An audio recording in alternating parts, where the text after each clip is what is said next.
here is my Fisker Ocean 1, and here is my father-in-law's 2022 RAV4 Hybrid. And I'm really just going to do a size comparison today, just a visual size comparison with a little bit on the exterior and a little bit on the interior. And when I think of Fisker, I think of people that are going to transition from probably that to this. You know, they've taken this step and they've gotten a hybrid. They've gotten used to what it provides for them. And then they're like, you know, I really enjoyed that. Stopping at the gas station less, things like that. And then they are ready to take the next full step. So what I have done is I have lined these vehicles up the best that I could. You can see that they're pretty much nose for nose in the front. And so let's just walk around both vehicles with the Fisker Ocean. We'll just kind of walk around the Fisker Ocean here a little bit.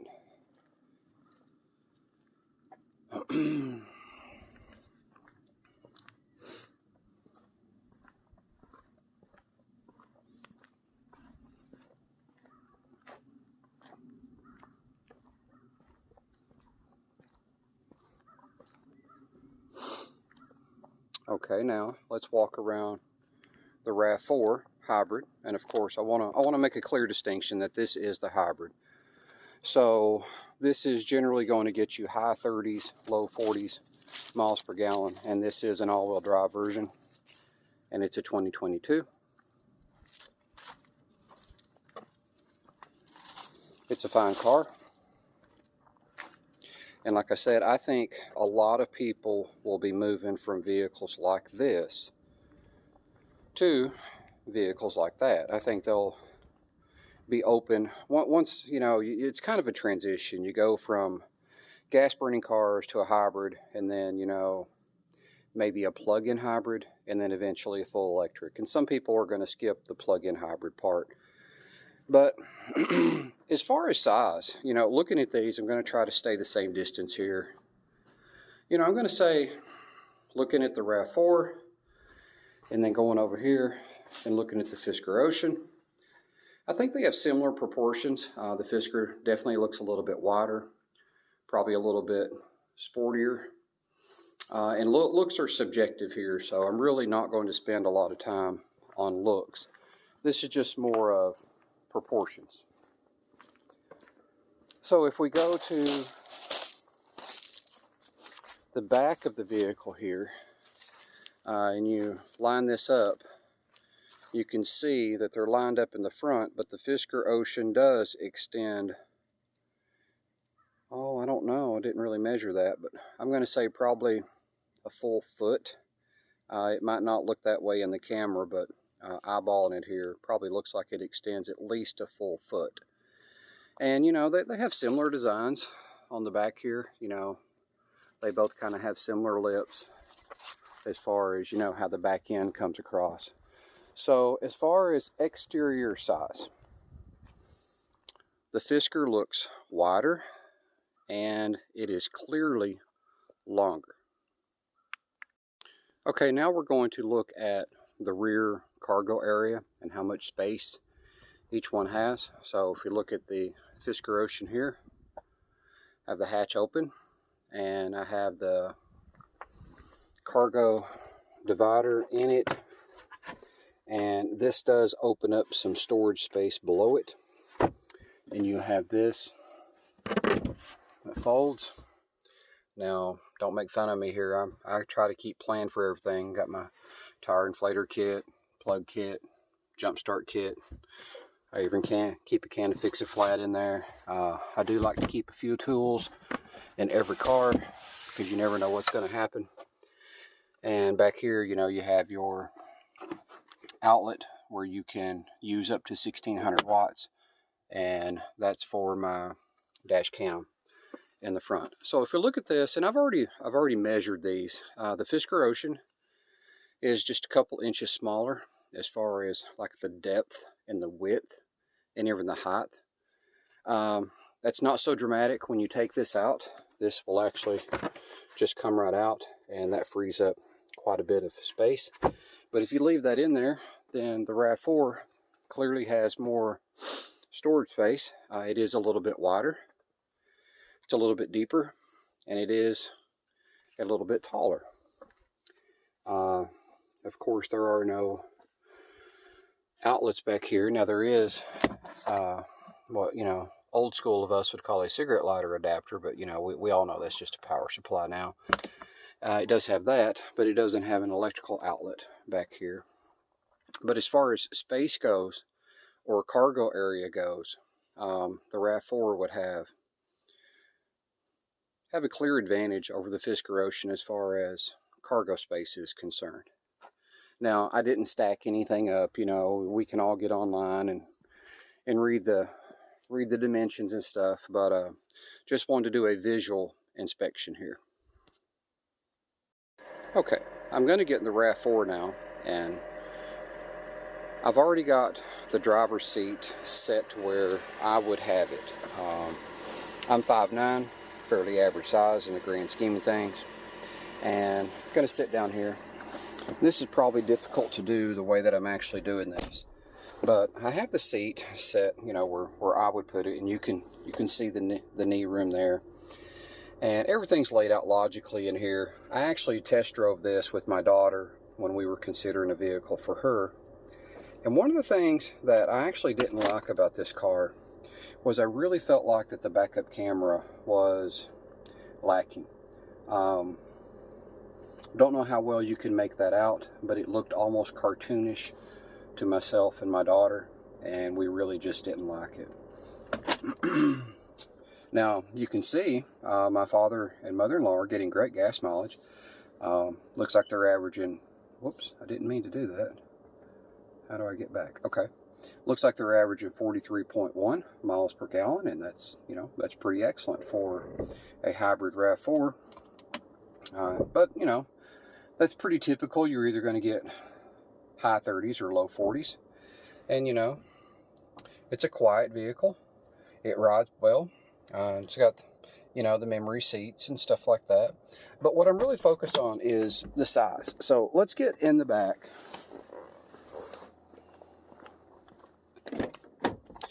And we can do a visual here of the seat. Now, I didn't take out their personal items. I just wanted to borrow it for a little bit to do this. But I'm going to sit down in here, and I've actually already measured. I took a tape measure. I didn't want to try this while I was videoing, but this is going to be, you know, difficult to tell from the video. But I have roughly 6 inches between my knees and the back of the seat here. And if I move over, you've got the hump in the center that pretty much all cars have, except for electric vehicles. And you know, that really makes it terribly awkward for anybody to try to drive in the middle, particularly of any size. So as far as room in the back seat, when I get in the Fisker Ocean, you're easily going to see that the Fisker Ocean clearly has more room in the back seat. So let's go over there.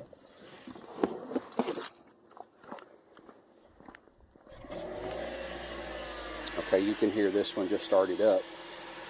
And if we look here, of course I've got my seat where I would have it. And I guess I should get in the front and just do a quick comparison. And I guess I better shut this if I'm going to do that type of comparison. Shut the rear hatch.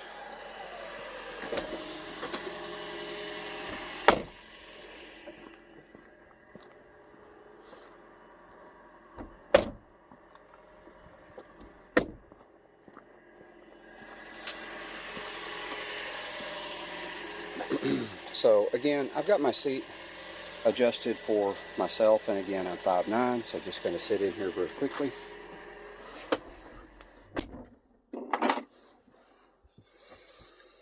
And you can kind of see, you know, the space that I have up here. But the way I'm doing this, this is just difficult.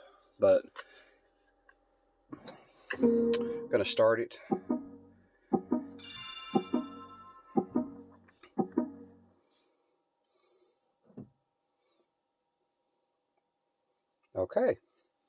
my screen didn't light up. That's actually, since I've had this car, I think that's the third time that has happened. So what I'm going to do is, I'm going to try to show you guys how to reset this if this ever comes up on you. So what you do is you hold here and you hold there. You push in there for about 15 seconds. So I'm going to try to prop this up, or maybe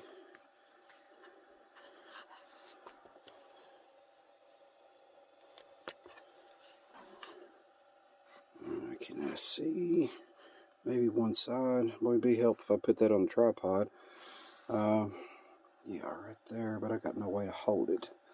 I could do this.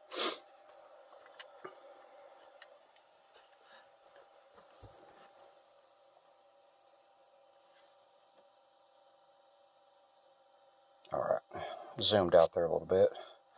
Okay, so what you do is you hold in these two buttons if you were to get any kind of software hiccup like this, and you just hold that in. And usually this is about 15 seconds. And while I'm doing this, I've driven over 3,000 miles in the ocean, and this is the third time that my screen has started blank on me. So let's reset it there. And now you can see that the screen is coming up.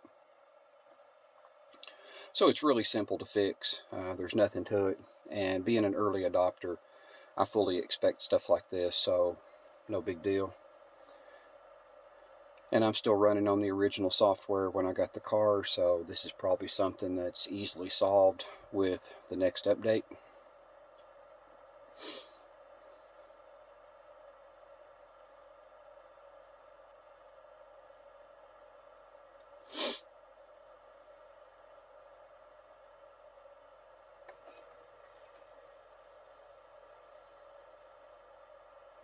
Okay, you can see everything came up there. Now, what I want to do is, the reason I actually did this is I really just wanted to put it in reverse so we could see the difference in the cameras. Looks like my camera is a little bit dirty. Definitely go back out there and wipe it off. But if you mess around with these different cameras, you can see how crystal clear that front camera is. And this is a feature that I really like because it will show you where your tires are, and if you're going around a drive-through or something like that, it's super helpful to not hit your curb. Now, my rear camera is definitely dirty at the moment. I could wipe that off. And then these other cameras, just getting different cameras angle here. And then I'm going to put it on 360 very quickly, and you can see it does an excellent job there. And you could just go around the car like this, so you know you can see 100% around the car. So the reason I'm showing this though is, you know, I like Toyota. It's a good company, they make great products, but when I drove it with my daughter, we really felt like the camera was rather cheesy, and she instantly dismissed it, and we ended up getting her a Mazda CX-5, in which we now have a Mazda CX-9. But I want to get out and get in the back and do a size comparison, or a space comparison. Go back to regular screen there. Okay. So if you look back here, you should get a pretty good idea. I'm going to open up this one just so we can do a side-by-side comparison here. If we open this up, I think you can easily see that the Fisker Ocean has more space in the back than the RAV4 does. So let's open this up and get in here. And I measured this earlier. I didn't want to try to fool with the tape measure while I was doing this, but the space between my knees and the back of this, and the seat is where I would normally drive, is right at 8 inches. So it's a dramatic difference in space and feel. It just, everything about it feels wider, because it is. And then if you get over here in the middle, there's no hump in the floor, and you can actually stretch your feet all the way up there for the additional room. if I just go ahead and scoot over, you know, you can see all of that space. So I think what Fisker has done is they have sacrificed a little bit of the cargo area for interior space, which I actually think is very smart, because if you need extra space for carrying things, the simplest way to solve that is to put on a carrier hitch, which I actually did. So I do have the tow package, and that pops right off, and I can slide in my cargo carrier for additional cargo when we're traveling on vacation or just need the extra room. So what's my final thoughts here? My final thoughts are pretty much what I began with. I think the world is going to transition from gasoline vehicles, for the most part, to hybrids, and then from hybrids they will either go to a plug-in hybrid or a fully electric. I think the market for Fisker is really people who drive this. I think this is the perfect market for Fisker. And you know, price-wise, the RAV4, this particular RAV4 probably runs right at about $40,000, and that's pretty much the starting price of the Fisker Ocean. So, you know, they are in the same ballpark. As far as specs, that's not something that I really want to do in this video. You know, it's really not a fair comparison on specs, because the Ocean is just going to smash it on, you know, like horsepower and things like that. But there are currently still some drawbacks to driving an electric vehicle, you know, and let's be honest. If I want to bust out a quick trip to Disney World, which one do I jump in? I made 100 miles from Disney World, you know, and I've made that trip I don't know how many times, too many times to tell the truth. But if I had to drive to Disney World 800 miles and I was in a hurry, which one do I jump in? I jump in that one every single time. It's got more cargo space. I'm going to be able to zip into the gas station, fill up in 5 minutes, you know, 10 minutes if I grab a snack, 15, 20 minutes if I need to use the bathroom, and I'm right back on the road. Whereas with the Fisker Ocean, I'm going to have to plan out my charging stops very well. Now, one lucky thing about the Fisker Ocean is it has superb range, 360 miles. But let's be realistic. 360 miles at 80 miles an hour is not going to cut it. I don't know what that looks like yet, but I would say you're probably dropping down to probably 250-ish, 260-ish, just ballparking it. I don't really know. May have to do a test on that one of these days. But, you know, that thing right there, you know, run 80 miles an hour, probably get high 30s, you know, 37, 38, 39 miles to the gallon. And I can definitely make that trip sooner. But the roles get reversed when you're doing much shorter trips. So if you're driving 300 miles or less, which one do you jump in? The gas burner or the all-electric? I think once people make the transition, especially if they have a two-vehicle household, they're going to jump in this. For everything under 300 miles, they're going to jump in that, because they're just going to drive, they're going to get back, they're going to charge at the house. This one, though, before you get home, you're going to fill up the gas tank. Most people are anyway. They're going to find a gas station, they're going to fill it up before they get home. It's just the way that the world works. So, I hope you found this video helpful, and I hope that all of you will, you know, consider an electric vehicle if you think it's right for you. If you don't think it's right for you, that's perfectly fine. I tell people to buy what they love. So, thanks for watching.